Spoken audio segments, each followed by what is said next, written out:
So good morning and good afternoon. I'd like to talk about the Buddha's teaching called non-abiding, not abiding anywhere in particular. And our Zazen practice is a good example of a place where we can practice this very subtle way of being called non-abiding. So when we do Zazen, we're often following the breath, and the breath is just gently always moving. Like we can't hold on to the breath. And breathe in, and then there's a pause, and then we breathe out, a little pause, and we breathe in, and no two breaths are the same. And so our mind can just gently be with that movement of the breath and not try and hold on to it or have any strong theory about it. We don't conceptualize in our practice. When we're doing Zazen, we're generally not conceptualizing about the breath. We're not labeling the breath, although we might do a labeling practice as a form of concentration. But in general, we're just gently moving with the breath.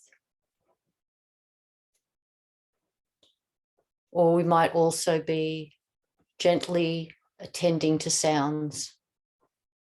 Like it's raining here where I am, down in Goongerah in East Gippsland.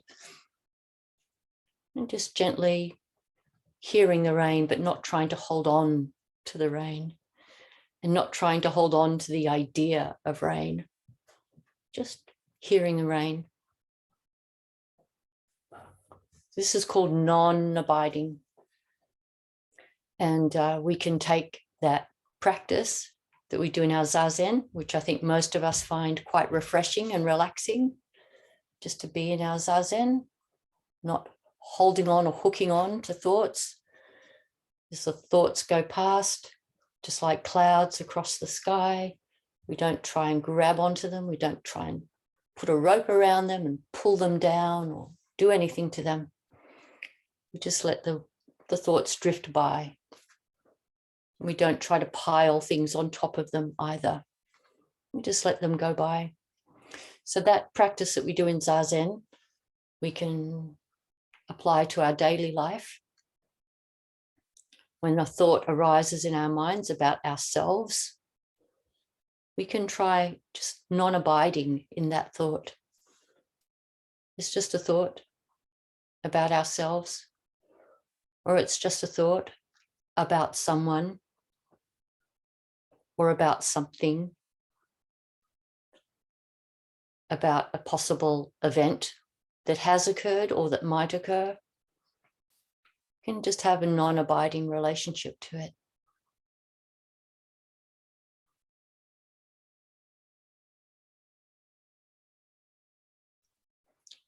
It's a much less stressful way to relate to our own minds and to relate to the world.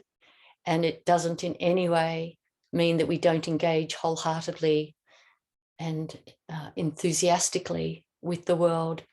We just do it in this non-abiding way. We're not really believing anything that we think too much. We're letting our thoughts inform our actions, but we're not believing them as actually something solid and real. That would be to abide in them too much. And we see that in people where people say things like, people today are just selfish, or people today are so greedy, or thoughts that people have like that. And when they abide in those thoughts, they cause themselves a lot of distress. Or if we have thoughts like that about ourselves.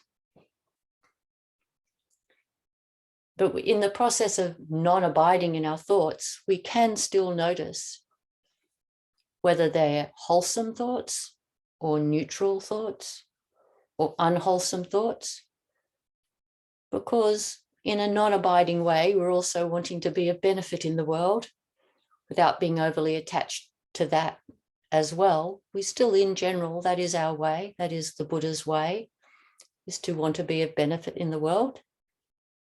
So we can still notice our thoughts. Are they wholesome? Are they neutral? Or are they unwholesome? And that's as far as we need to go, really. Just simply notice that, and our practice will take care of things over time. And you could think that there is non-abiding and abiding, and we want to take the middle way. But even the idea of taking a middle path between abiding and non-abiding, it might be good to not get too hooked on that either. So always we're just gently relating to concepts, whatever the concepts are. The Bodhisattva vow to relieve suffering in the world. We hold that in a fairly non-abiding way. And we don't get too attached to non-abiding as well. Everything is gentle, like the movement of the breath. Gentle doesn't mean not effective. You can still be kind of fierce in a gentle kind of a way, or energetic in a gentle kind of non-abiding way. And I had this image, maybe some of you have seen these videos as well, that it happens in the States, probably doesn't happen in Australia very much. But when it gets incredibly cold in places, and there's places like wire fences, sometimes birds, when they land on their fences, their feet freeze to the fence and they're stuck on the wire. And the poor things, they're just stuck on the wire. So unless the weather becomes more fortunate for them and warms up quickly, or unless a person finds them and pours some water on them to unfreeze them, they just get stuck and die on these fences. And that's very sad. I don't think it used to happen because there didn't used to be wire fences. And with climate change, we're having much more extreme cold episodes in some parts of the world. So I don't think birds used to get stuck to things. I don't think they get stuck to branches. I was thinking of down here, we have these little wrens called superb blue wrens. They're just so beautiful. They're little tiny wrens, teeny little feet, beautiful blue markings on their wing and on their chest. And I think it'd be nice for us to think of ourselves a bit like a wren that just lands on the branch and it just holds it with its foot, but can just let go and fly again. And it can just land somewhere else and it can let go and fly again. It doesn't like cling hard to the branch. It doesn't get frozen to it like birds sometimes do on wires. They don't get frozen to it. And they don't break off the branch and carry it with them everywhere. So we can think of our minds as a little bit like a bird landing on a branch. We just land for as long as is necessary, and then we can get up and move on and not drag the branch with us and not get frozen and stuck to it. These things cause suffering. So I find that a nice image, being like a bird landing on a branch with my mind. It lands on a thought. You know, where I arrived here yesterday and we're making mud bricks. So we worked very hard making mud bricks yesterday, but today it's pouring with rain, so no mud brick making. And I have an idea of what I'd like to see happen down here. And if I lived down here, I would probably get a whole zendo built within a year. And that's how I would love it to be. But I don't live down here. And I only get down here maybe 4 days every 6 or 8 weeks. And so it's good for me to have like a non-abiding relationship to the ideas of what I would like to see happen on this land. We'll get a zendo built maybe at some point it'll happen. But at the moment it's just getting some mud bricks made. And then we have to make a shed to dry the mud bricks in. It just goes on and on and on. The things that have to be done. So having a non-abiding relationship to it makes it a joyful experience, not hooking onto an idea of how it should be or how I should be. I think that causes distress for a lot of people, is having a strong, abiding idea of how we should each be or how other people should be.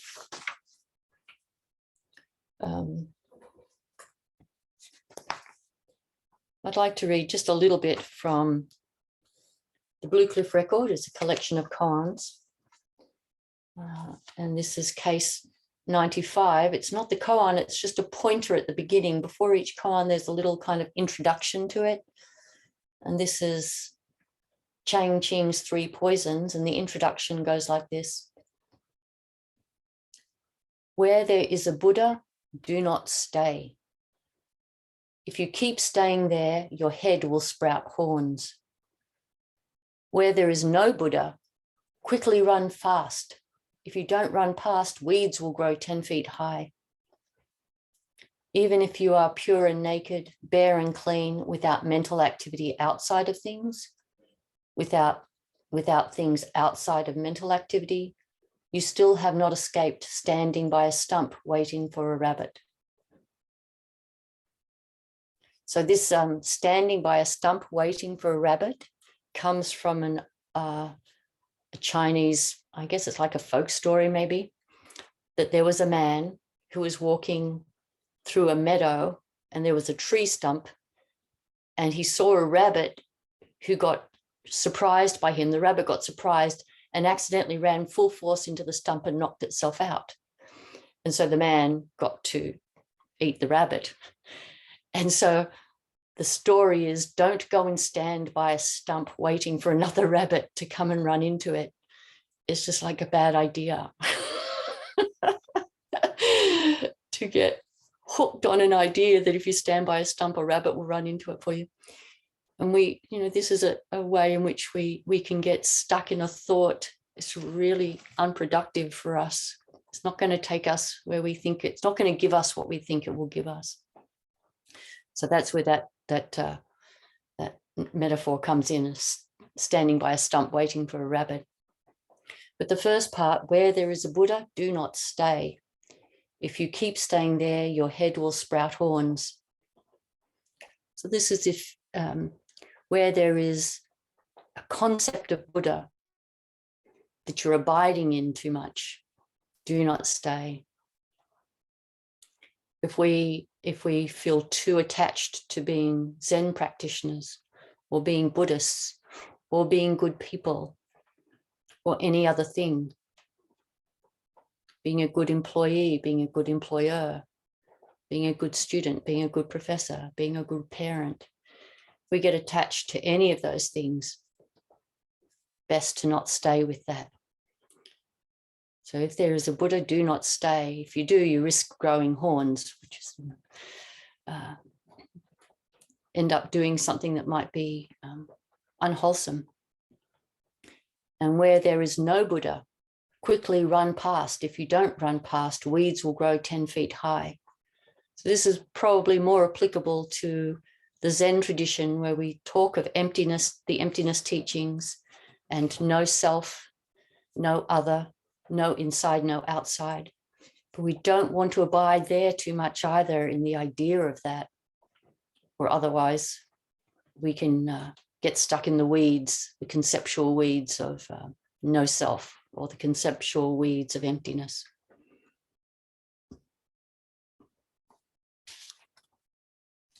And also in the Transmission of Light, another collection of koans, there's the story, the case of Vasubandhu's awakening, and this is how that story goes. The 20th ancestor, Jayata, said, "I do not seek the way, yet I am not confused. I do not venerate Buddhas, yet I'm not conceited. I do not meditate for long periods of time, yet I'm not lazy.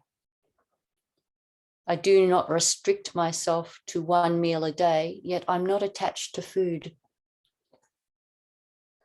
I do not know what is enough, yet I'm not covetous. When the mind seeks nothing, this is called the way. When Vasubandhu heard this, he aroused the undefiled wisdom mind. This is another way of talking about non-abiding. If I do not seek the way, yet I'm not confused.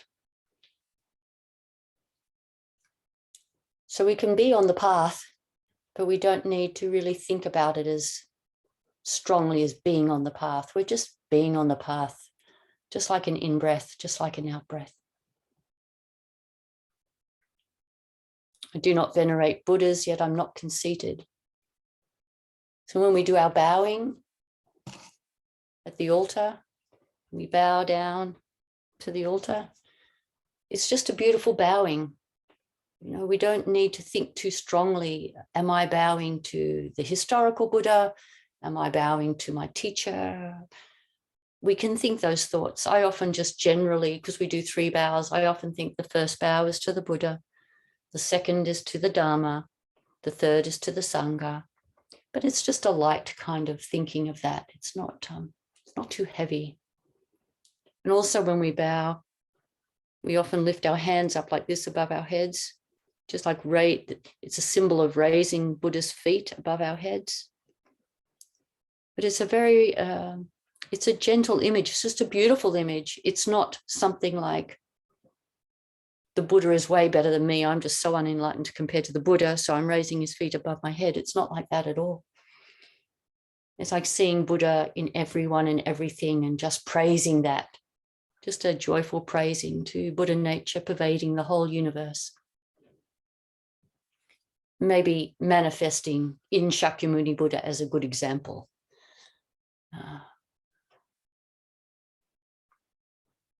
So he says here, I do not venerate the Buddhas, yet I'm not conceited. Yeah. I do not meditate for long periods of time, but I'm not lazy. I think this is a nice instruction for us to work out what amount of Zazen works for us at this moment in time in our life. There isn't a set amount that we should be doing, and if we don't do it, we're lazy. All of us have to just listen carefully to what we're ready for, what we're up for, what we're inspired to do, and do it that amount. And trust that just doing it that way, it will probably increase with time or undulate over different years. Some years, we maybe just our circumstances mean we can do more Zazen, maybe an hour a day, maybe 2 hours a day, or if we're in a monastery, maybe 5 hours a day. And then other times in our life, maybe half an hour a day. It's just how it is, and that's okay. It's not lazy. So we don't want to abide in an idea of how much Zazen is good Zazen.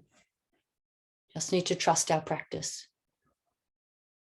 Trust that just we sit Zazen, follow the breath, be aware of our thoughts, take that awareness into our daily life. The rest will take care of itself.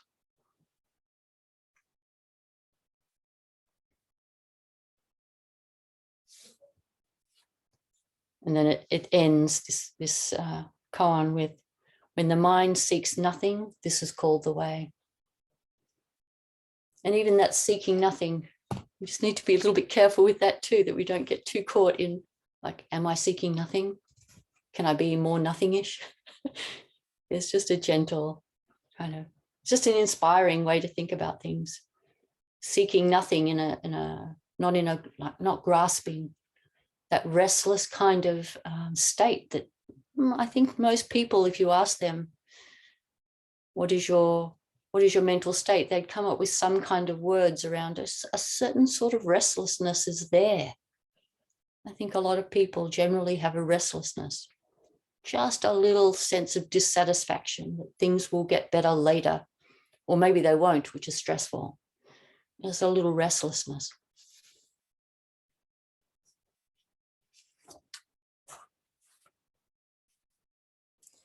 And then I was thinking how, although there's this teaching of non-abiding, Thich Nhat Hanh, one of the great teachers of recent times, often spoke about what almost feels like the reverse, about that we can abide everywhere, that home is everywhere, that we are home, we have arrived home right here, right now. And so this is a good example of how we don't want to even get caught up in non-abiding. We can relax and abide. We can abide everywhere. But that abiding everywhere is very, it's just abiding in the present moment, like the bird lands on the branch and then it's flying. So it's home on the branch and it's home while it's flying. It's home in both places. It's that kind of abiding.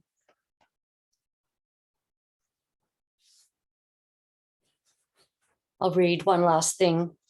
This is from the Diamond Sutra.